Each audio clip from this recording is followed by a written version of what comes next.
کون سا؟ عمل صالح والا. لیکن ایمان والا رجسٹر بند کلوز. ایک صاحب مر گئے، ان کا بیٹا بڑا نیک تھا، ابا کا ایمان خراب تھا، بیٹا نیک تھا. مولوی صاحب نے بتا دیا. اب اس میں نیت کر رہا ہے، پروردگار میرے ابا کا ایمان ٹھیک نہیں تھا، میں نیت کرتا ہوں میرے باپ کا کہ امام باڑا ہوں، میں نیت کرتا ہوں میرے باپ کا خدا تو ہے، میں نیت کرتا ہوں میرے باپ کا رسول نبی ہے، میں نیت کرتا ہوں اپنے باپ کی طرف سے کہ میرا باپ جو ہے قیامت نہیں مانتا تھا، نہیں جانتا تھا، میں اپنے باپ کی طرف سے قیامت پر یقین رکھتا ہوں. صحیح ہو جائے گا؟ نہیں. کیوں؟ رجسٹر بند ہو گیا. لیکن اگر کوئی صالح اور نیک بچہ ہے، مسجد میں آئے، اپنی 2 رکعت پڑھی، اس کے بعد یاد آ گیا شاید ابا کی چھوٹ گئی ہو، 2 رکعت اپنے باپ کی پڑھ لی، پہنچ گئی بات. رمضان میں رمضان قریب آیا، روزے رکھنا شروع کیا. اچانک ایک روز یاد آ گیا کہ پتہ نہیں ہمارے باپ کے سارے روزے پورے نہیں کہ نہیں پورے، ہو سکتا ہے کچھ روزے چھوٹ گئے ہوں. اچھا پہلے تو بڑی مشکل تھی، آغا سیستانی صاحب نے تھوڑا سا سہولت دے دی ہے.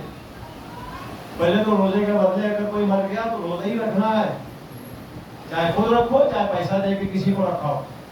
لیکن انہوں نے تھوڑا سا سہولت یہ دے دی ہے کہ جو 3 پاؤ اناج بیماروں کے لیے یا ضعیفوں کے لیے جو دیا جاتا ہر روزے کے بدلے میں، جو لوگ روزہ نہیں رکھ پاتے، مرنے والوں کے لیے اگر یہ آپ دے دیں تو آپ کا روزہ ان کا ادا ہو جائے.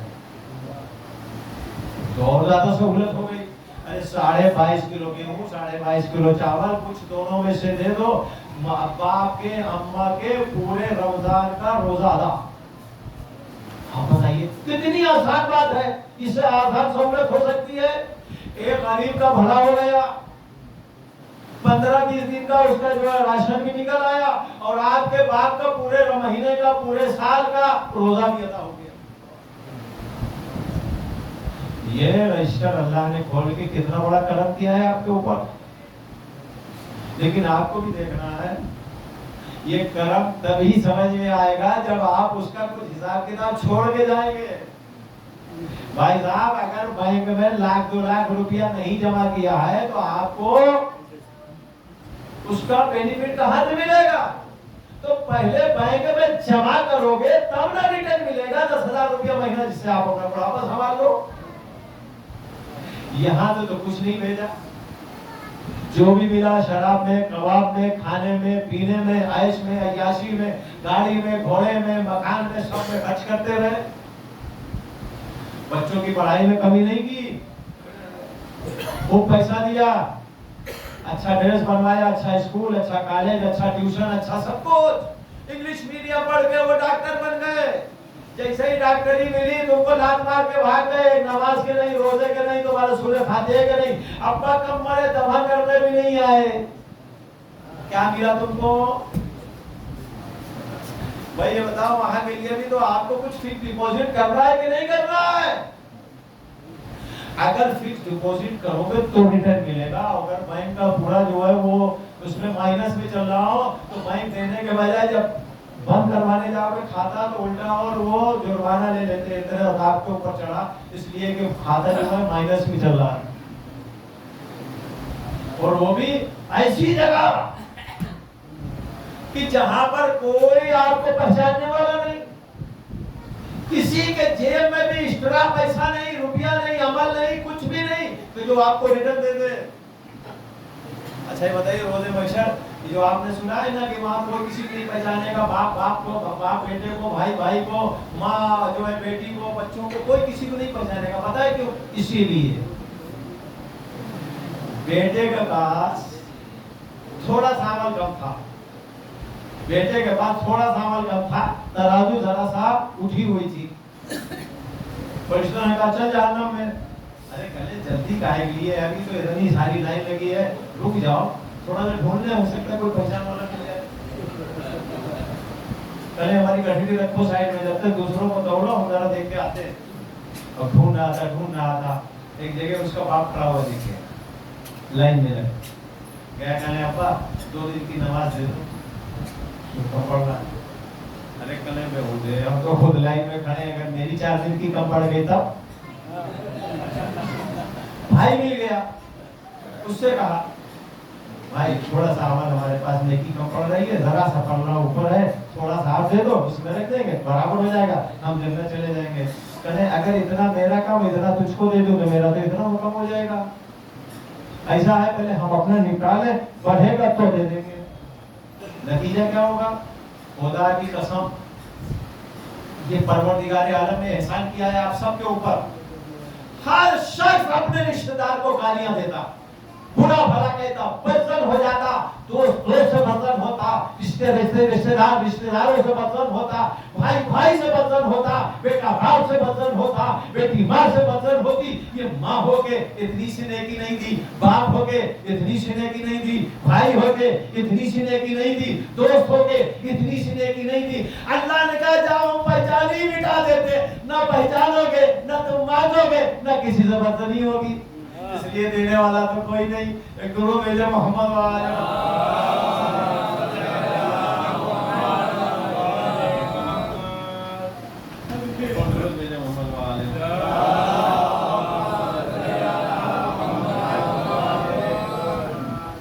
یہ 2 چیز یاد رکھیں, وقت ہو گیا, بعد میں پورا 2 چیز, تیسری چیز نہیں. آمنو عمل صالحہ, یقین کر لو, اس میں کوئی ہڑبڑ نہیں لگتا, محنت مشقت نہیں لگتی, پیسہ نہیں لگتا, محنت کچھ نہیں لگتی. عمل صالحہ, نیک عمل کر لو, بیڑا پار ہو جائے گا. اب اس کے بعد میں سورہ کو بھی کمپلیٹ کر دو, وقت ختم ہو گیا. آمنوا وعملوا الصالحات وتواصوا بالحق وتواصوا بالصبر. وہ لوگ گھاٹے میں ہیں, سب گھاٹے میں. کون گھاٹے میں نہیں ہے؟ ایمان لائے, عمل صالح میں. اور تیسری چیز وتواصوا بالحق, وہ لوگ جو حق کی وصیت کرتے ہیں, وہ لوگ جو صبر کی وصیت کرتے ہیں.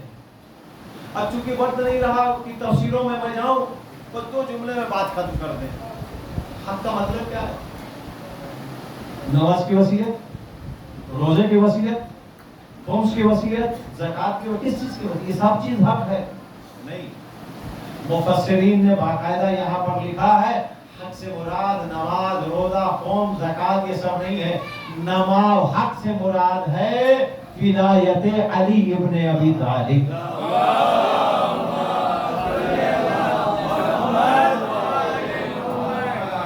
سب گھاٹے میں ہے, وہ گھاٹے میں نہیں ہے جو ولایت علی مانتا بھی ہے اور اپنی نسلوں کو وصیت بھی کرتا ہے, بیٹا کچھ بھی کر لینا, ولایت علی کا دامن مت چھوڑنا. وتواصوا بالصبر, صبر کی جو وصیت کرتا ہے وہ بھی گھاٹے میں نہیں. اب صبر کیا ہے؟ کوئی ایک تماچا مار لے تو صبر کرنا, کوئی تیرا پیسہ چھین لے تو صبر کرنا, کوئی زمین جائیداد لے کے چلا جائے صبر کرنا, سب کچھ لوٹ لے صبر کرنا. یہ صبر نہیں, یہ صبر نہیں ہے. وتواصوا بالصبر, مفسرین نے کہا کہ صبر سے مراد انتظار مہدی, آخری امام کے انتظار میں اپنا وقت گزارو, زندگی صبر میں گزارو. یہ جو ہے تمہاری کامیابی کی دلیل ہے. مطلب سمجھے, ولایت پہلے کی, انتظار ہے آخری کا. جب تک پہلے سے لے کر 12ویں تک نہیں جاؤ گے کامیاب نہیں ہو سکتے. کامیابی کی دلیل ہے پہلے سے لے کر 12ویں تک کہیں بھی چلے جاؤ ناکام نہیں ہو سکتے. گرو بھیجے محمد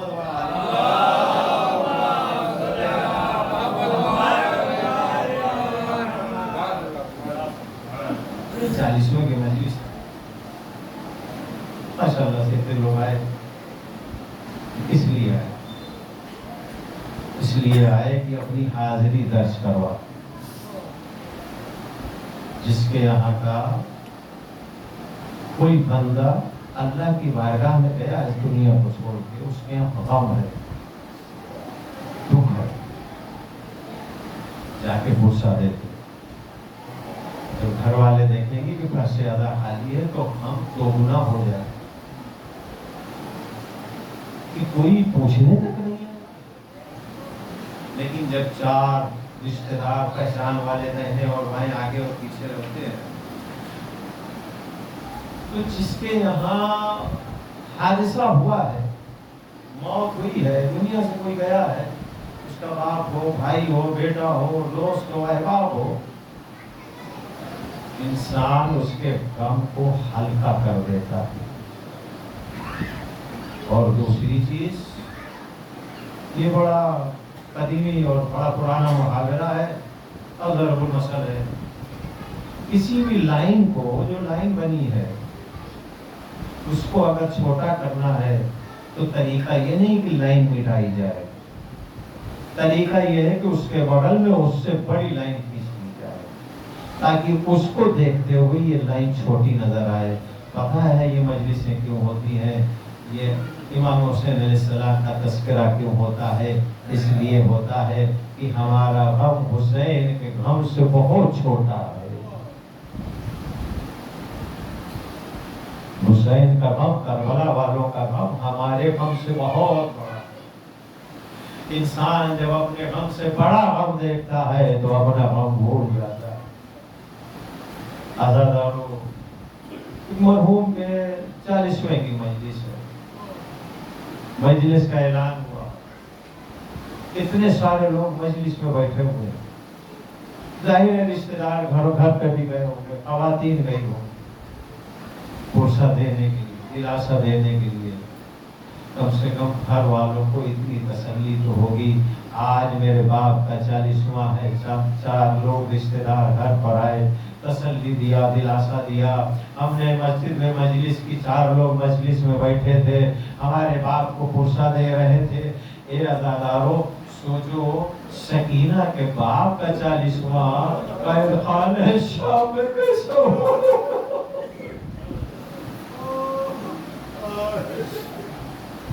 عزادارو، جب حسین کا 40واں تھا تو کیا یہی خواہش زینب و سکینہ کو نہیں ہوگی؟ آج اگر کسی کی بیٹی، کسی کا باپ چلا جاتا ہے، اس کی بیٹی کی خواہش کیا ہوتی ہے؟ میرے باپ کا 40واں دھوم دھام سے ہو. رات بھر بیٹیاں سوتی نہیں ہے، اگلے دن کی تیاریاں کرتی ہے.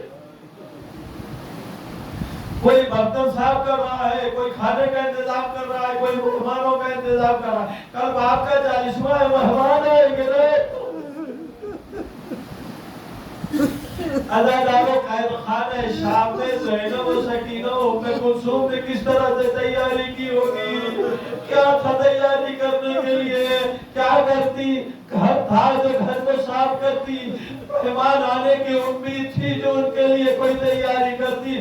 اے عزادارو، عجب نہیں روز چہلو امام حسین علیہ السلام. سکینہ اپنی پھوپھی کے پاس آئی ہو، اے پھوپھی اماں، آج تو بابا کا 40واں ہے، کیا ہم لوگ بابا کی نظر نہیں دلائیں گے؟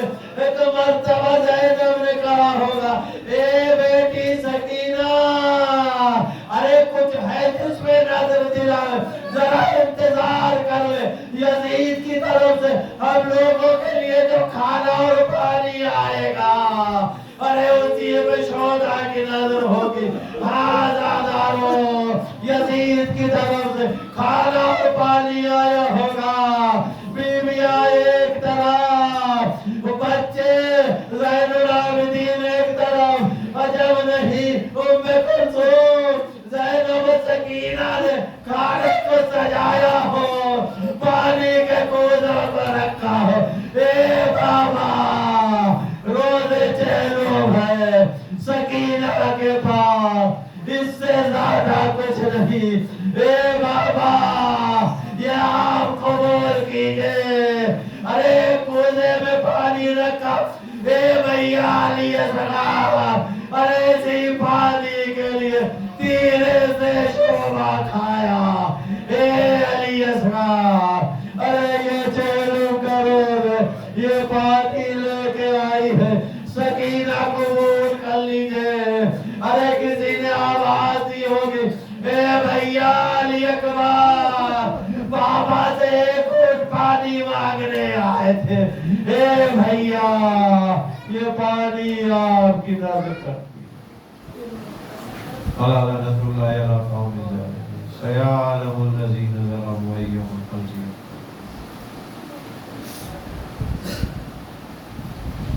اور دیگر دیکھتے جائے گا وابی ہو مالی ہو معبود ہماری ناسوں کو رومانے زہرہ میں جگہ مقام ہمارے اس مختصر سے عمل کو قبولیت کے درجے پر فائز کرنا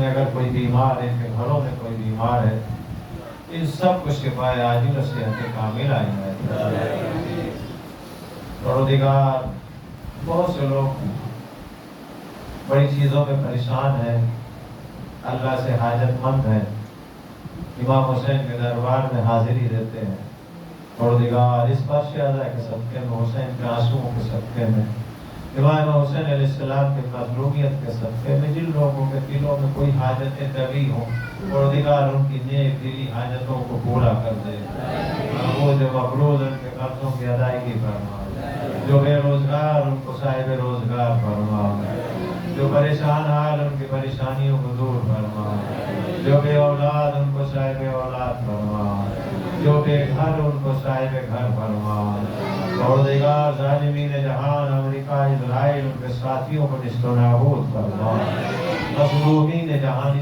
اس وقت اس زمانے میں سب سے بڑے کوئی اگر دنیا کا کائنات کی مظلوم ہے اور جہاں پر ظلم و ستم کی انتہا ہو گئی وہ فلسطین کے لوگ ہیں فلسطین کے مسلمان ہیں پروردگار فلسطین کے مسلمانوں کا اپنا رحم و کرم نازل فرما ان کے جان مال عزت و آبرو کا تحفظ فرما ہمارے زمانے کے امام کے ظہور میں تعجیل عطا فرما ہم کو توفیق دے ان کے آوان و انصار میں شمار ہوں وتقبل منا انك انت السميع العليم حضرات سے گزارش ہے ایک سورہ فاتحہ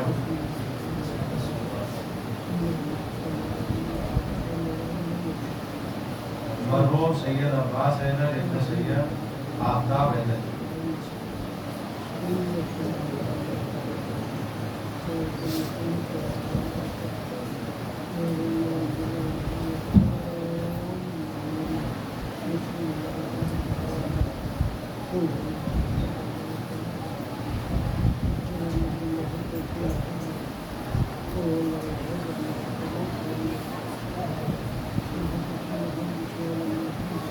No.